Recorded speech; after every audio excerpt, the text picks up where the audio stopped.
بسم الله الرحمن الرحیم. الحمد لله رب العالمین. فی الکافی عن النبی صلی الله علیه و آله: المؤمن یأکل بشهوت اهله. یکی از خاصیت‌های مؤمن و خصوصیات و علامات مؤمن اینه که طبق میل اهل خود، خانواده خود، زن و فرزند خود، همونایی که با هم زندگی میکنن، طبق میل اینها غذا را انتخاب میکند. یأکلو یعنی اون غذایی که انتخاب میکنه و میخوره. این یکی از خصوصیات مؤمنه. شما ببینید تعبیری که از مؤمن در ذهن ما منعکس میشه با اون چیزی که از این روایات فهمیده میشه چقدر فاصله داره. یعنی مؤمن طبق تعریف روایات و این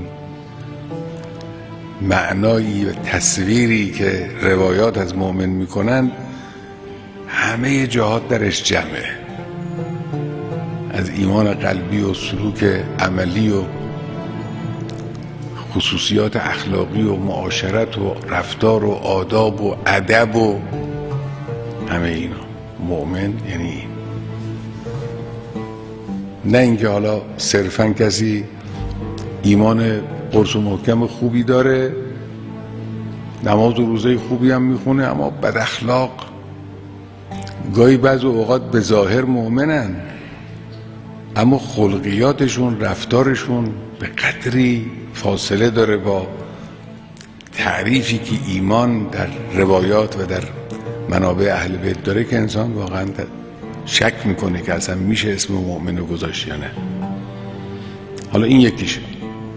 میگه شما غذا که میخواید تو خونه درست کنید ببینید زن و بچه چی دوست دارن، اونا چی اشتها دارن، اونا چی میخوان. این علامت مؤمنه. نقطه مقابلش: والمنافق یأکل اهله بشهوته. منافق نقطه مقابلشه. البته اینجا منافق لزوماً به همون معنای منافقی که در قرآن لعنت شده و اینا ممکنه نباشه، اعم از او، اوسع از اون باشد.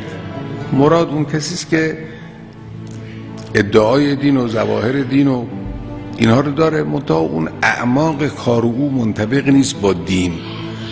یه چنین آدمی فرماید که یأکل اهله بشهوته. ایشون هرچی میل دارن، ظهر نهار باید درست کنن، شب باید شام درست کنن، زن و بچه هم میخوان دوست بدارن، دوست ندارن، ناراحت باشن، مجبورن چشمشون 4 تا باید بخورن اون رو.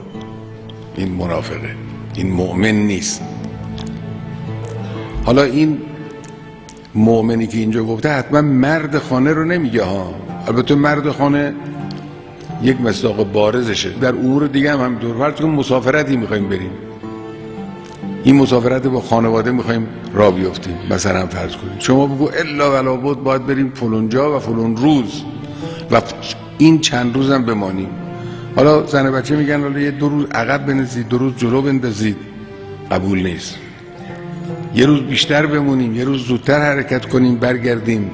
قبول نیست. همونی که آقا خواسته همون بایستی انجام بگیره. اینا همش مذمومه.